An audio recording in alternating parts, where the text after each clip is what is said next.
his mind. And I thought it was phenomenal. He gave up, a home run to Granderson in the first inning on a changeup that was kind of up in the zone, and then for him to pitch the way that he pitched, get us through 6 innings. He had the bases loaded there, but what he did so well all year long was he limited the damage and held them to 1 run. It was just a phenomenal performance by him. But, you look at our performances, Volke was unbelievable.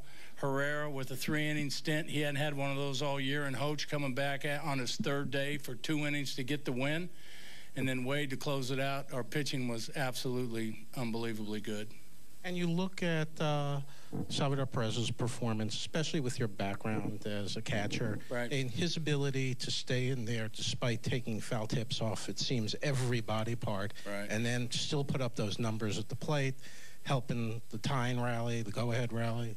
He just had a phenomenal series, and I think if I had one regret the whole playoffs was that I had to pinch run for Sal there in that inning.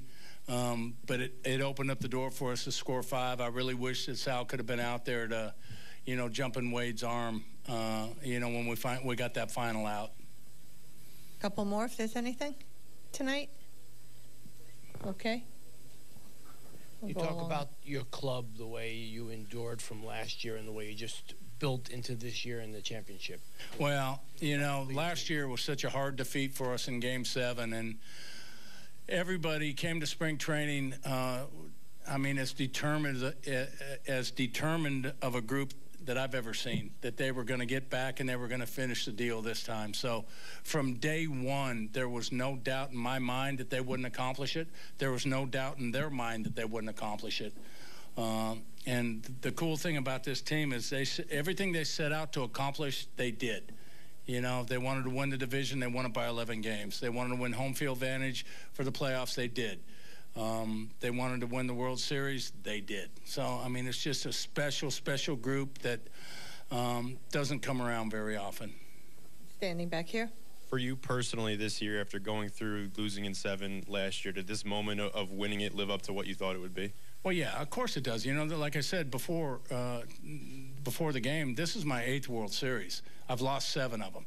So to be able to win this is very, very special with this group of guys, with their character, with their heart, with their passion, with the energy that they bring every single day. They leave everything on the field. It was very, very special to be able to watch these kids grow up from A-ball to AA to AAA, get to the big leagues, go through their struggles, have their successes, go through their struggles, and develop to the point where they're world champions is extremely satisfying. One more? Okay, over here. I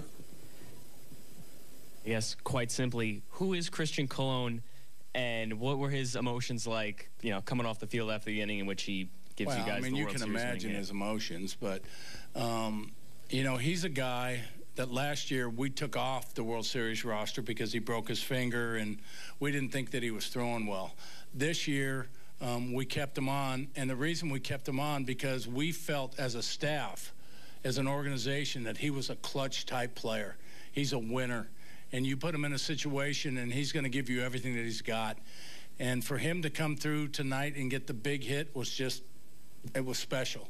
For Hoach, who's been through Tommy John surgery, been here from the beginning, to, be on the mound to get that last out and get the win in Game 5 to make us world champions, for me, was special. So you kind of celebrate as a manager all those little achievements that are so special. Okay. Buster? Ed, what'd you say to Dayton Moore when you saw him afterward? It took me a long time to see him, but I just hugged him. I thought back to when I was managing Milwaukee, and, Dayton and I were in Atlanta together, and a good friend of ours, outfield coach named Jim Beecham, had passed away from cancer, and both of us were at the funeral. And I was managing Milwaukee at that time, and Dayton was a new GM in Kansas City. And I saw Dayton, I shook his hand. They were looking for a manager, and I said, what are you looking for? And Dayton looked me square in the eye. I said, I'm looking for somebody just like you.